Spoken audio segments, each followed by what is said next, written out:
강서TV 시청자 여러분 안녕하십니까? 실버표 온라인 송정입니다.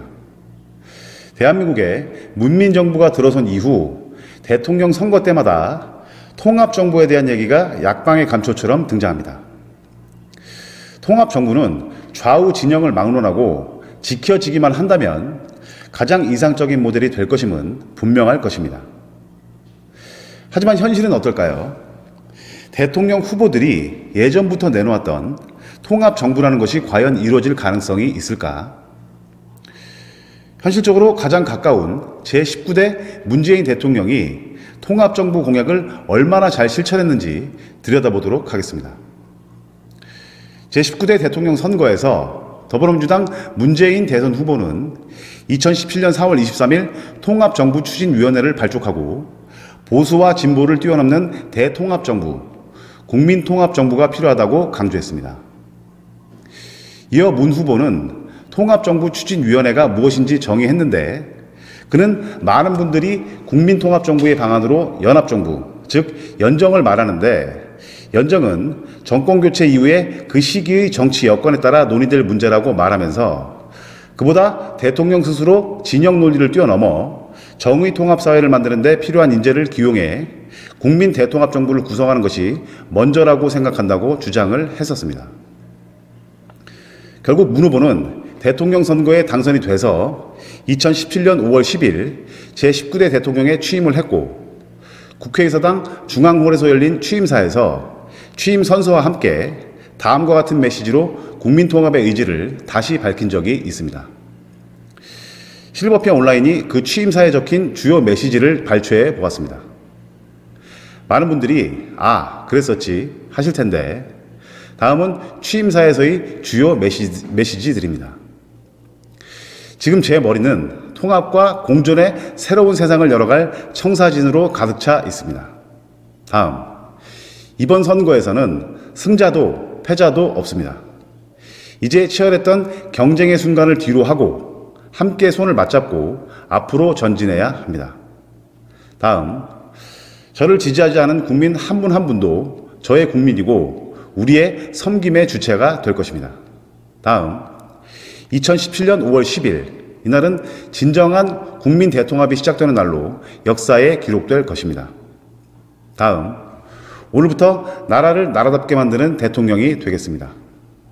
다음, 구시대의 잘못된 관행과 과감히 결별하는 대통령이 되겠습니다. 다음, 분열과 갈등의 정치도 바꾸겠습니다. 야당은 국정 운영의 동반자입니다. 대화를 정례화하고 수시로 만나겠습니다. 다음, 지지 여부와 관계없이 유능한 인재를 삼고초려해 일을 맡기겠습니다. 다음, 기회는 평등할 것이고 과정은 공정할 것입니다. 결과는 정의로울 것입니다. 네, 이상입니다. 자, 문 대통령은 이런 식으로 온갖 미사역으로 포장된 말들을 취임사에 남겨뒀습니다. 그리고 4년 10개월이 지난 이제 며칠 있으면 제20대 대통령 당선자가 나오게 될 것입니다. 가슴에 손을 얹고 제20대 문재인 대통령이 취임사에서 국민들에게 약속한 것이 하나라도 지켜진 게 있다고 생각하시는지 여러분들께 여쭤보고 싶습니다. 그는 주옥 같았던 그 메시지의 실천은커녕 오히려 좌우 갈라치기, 반대당 적폐로 몰아 감옥에 가두기, 청문회 통과도 안 된 국무위원 임명하기, 패스트트랙으로 야당 동의 없이 공수처법과 같은 악법 통과시키기, 비례대표제를 명분으로 소수당을 기만하고 스스로 비례대표 정당을 만들어 소수정당 죽이기, 용공분자로 낙인 찍힌 자들 애국자로 둔갑시키기, 무조건 야당의 잘못으로 책임 떠넘기기 등 이루 말할 수 없는 일들로 국민들의 마음을 불편하게 만들었습니다. 국민들 중에 문재인 정권이 나라를 나라다운 나라로 만들었다는 것을 인정하는 사람이 몇 명이나 될까요? 상황이 이런데 제20대 대통령을 결정하는 선거일이 제1주일도 남지 않은 이 시기에 더불어민주당 대선 후보는 통합정부를 만들겠다고 호언하며 제1야당 후보를 제외한 여타 후보들에게 통합정부에 참여하도록 권유를 하고 있습니다. 그래서 겨우 영향력이 거의 없는 김동연 후보가 가세를 하긴 했습니다. 한간에는 우스꽝스러운 소문들도 돌고 있는데 여당의 대선 후보가 야당의 한 후보에게 국무총리직을 제안하게 되고 그 제안에 동의해서 야당 후보는 대통합정부에 참여하는 것을 전제로 대통령 후보직을 사퇴하게 되고 끔찍한 일이겠지만 3월 9일 그 여당 후보가 대통령에 당선돼서 대통령에 취임하게 되었다고 가정해 보겠습니다.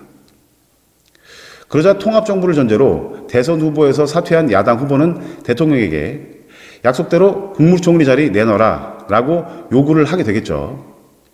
그런데 많은 분들이 예상하시겠지만 그 대통령의 답변은 국무총리 시켜준다고 했더니 정말 시켜줄 줄 아셨나 봅니다 라는 것이죠. 또 있습니다.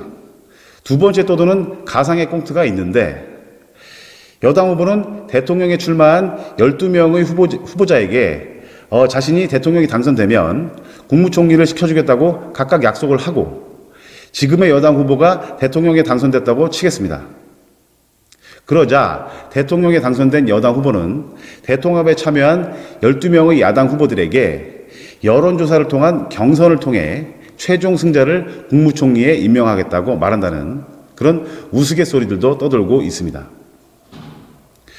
지금 여당의 통합정부 제안에 국민들이 진실성을 의심하는 이유를 여당 후보가 낙선한 후에 잘 생각해 봐야 할 것 같습니다.